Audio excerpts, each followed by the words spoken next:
in Iran are paying for America's wars in Afghanistan and Iraq and possibly in Iran. And there's no strategic or philosophical reason why they're making these wars other than the war industry in America controls the White House. Obama works for the war industry. And they need wars to keep profitable, and that's the only reason we're seeing this. And this is why China, Russia, and Iran, these other countries are saying, wait a minute, we don't want to watch as this country, America, really, with a horrible economy, huge debts, the only way they can extricate themselves out of their debt problem is to go into countries and commit genocide, or as they've done in Iraq, or support rogue states in the Mideast, you know,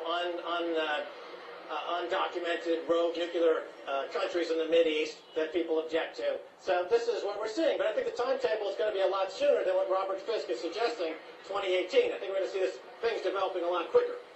And what impact could the possible demise of the dollar as the world's reserve currency have on the U.S. economy? And can the U.S. do anything to prevent that happening? Well, the U.S., remember, it's less than 5% of the world's population, and its economy is a large part of the global economy, but it's fueled almost entirely by debt. So if the U.S. economy were to disappear overnight, it wouldn't be as the catastrophe that some in the U.S. argue it might be. Yeah, sure, there would be dislocations in the near term. But look what happened in the scandal last year on Wall Street in 2008. That was completely fabricated by the folks on Wall Street to give themselves a huge bonus. You know, that was a fake, really, collapse that they engineered, and they engineered this rescue from the rest of the world to come bail them out in their bonuses. And the rest of the world is just saying, we're sick of your fake manipulation of your fake currency, your manipulation of the markets, your phony wars, and all the rest of it that goes with having the U.S. dollar as the world reserve currency. So the world is giving America a collective, I can't make the gesture here on television, but it involves the use of a single finger and an outreached arm with a bent elbow.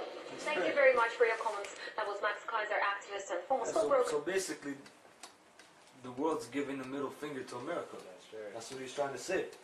And he's talking about that this country is fueled by debt because for every dollar that they get from the Federal Reserve, they have to give it back at interest.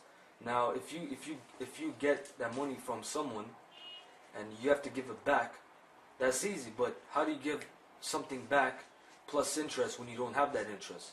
So this is just double, and it keeps on double, and it's been doing that from the Great Depression since money wasn't backed up by gold, you know.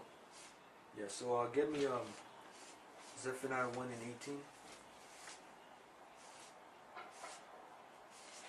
and get Proverbs 29 and 2. Zephaniah chapter 1 verse 18. Neither their silver nor their gold shall be able to deliver them in the day of the Lord's wrath. That's right. But the whole land shall be devoured by the fire, by the fire of his jealousy. Right, the fire is the missiles, go on. For he shall make even a speedy riddance of all of them that dwell in that land. So he's going to make a speedy riddance. He's going to rid all the people off that land in a speedily fashion. Okay, by the missiles. Yeah, 29 and 2.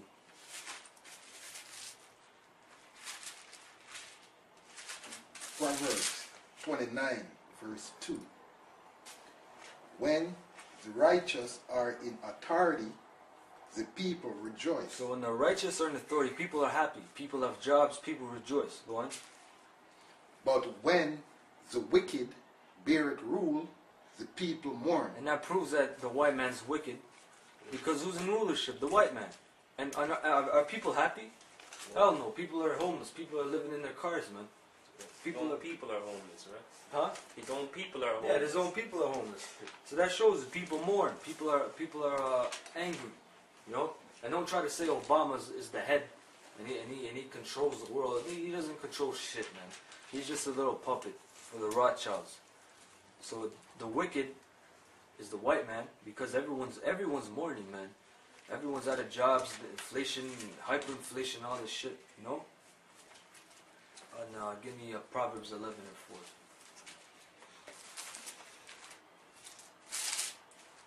Proverbs chapter 11 verse 4. The riches profit not in the day of wrath. The riches profit not in the day of wrath, man. Your riches, your money, that's not going to profit you in the day of the wrath of the Most High. Okay? Anything you do is not going to profit you, man. You know? Your money, that's not real money, you know? Go on. But the righteous delivered from death. Right, righteousness delivereth from death. Right, where's righteousness found? In the scriptures, the Holy Bible. You know? I'm going to show you another video. Just a quick 4 minutes. And this guy, Gerald Celente, this guy always talks about the downfall of America financially, you know? So this guy, he knows his stuff, man. Just 3 days left in 2009. Time to look at the trends that could impact all of our lives in 2010. My next guest is Gerald Celente. He is director and founder of the Trends Research Institute, the perfect guy to have. And he prides himself on a strong track record of accurate predictions which help his corporate clients make critical decisions. Of America financially, you know? So this guy, he knows his stuff, man.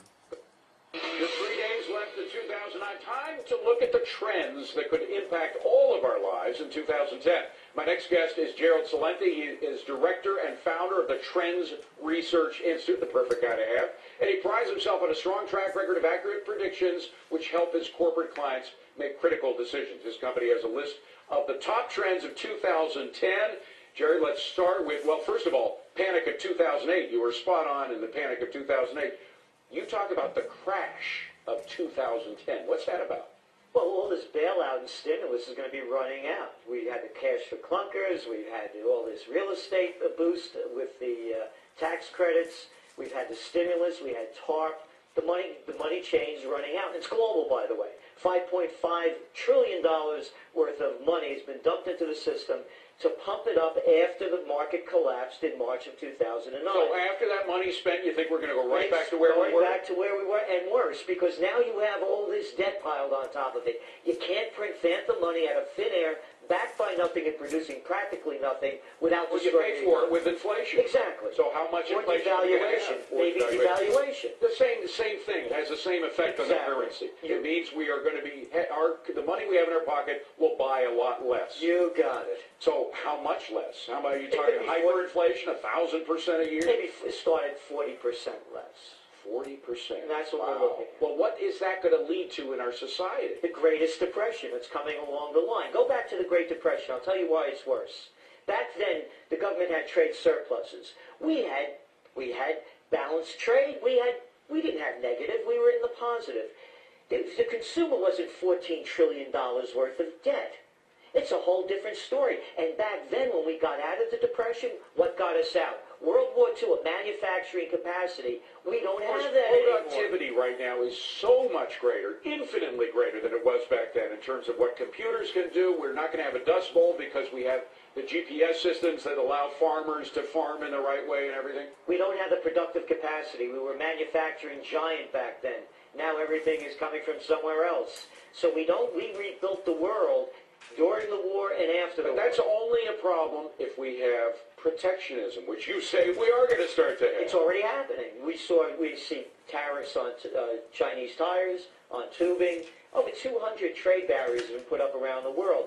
As economies decline, trade barriers are going to go up. Not made in China is going to become a mantra in the not-too-distant future. So we're going to have the kind of protectionist barriers that, because we don't have a manufacturing base anymore in the United States, are going to lead to shortages, terrible shortages here in the United States. That could very well happen. Now, what about immigration? You suggest that we're going to have immigration problems as well as the unemployment goes even higher than 10%. Again, a global issue, whether it's Italy, Spain, you name the country, the U.S., here's the numbers. It took 100,000 years to put 1.5 billion people on the planet in 1900. We've added 5 billion people. So during times of economic boom, you bring in cheap labor. Now it's economic bust. They want the labor to go home. So you're going to see anti-immigration become a major political issue worldwide in the developed nations, and also the genesis of a new third party in America. Which party will that be?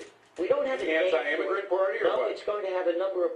We saw it with the tax protests. That's another element of the. That's a libertarian movement, not necessarily affiliated though with anti-immigration sentiment. It's again, there's many different elements tied into it. It's anti-immigration. It's protectionism.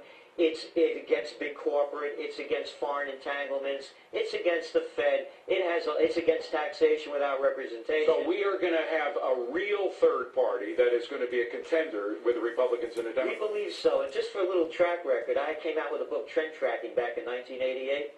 I forecast a new third party, and for some reason I mentioned Ross Perot.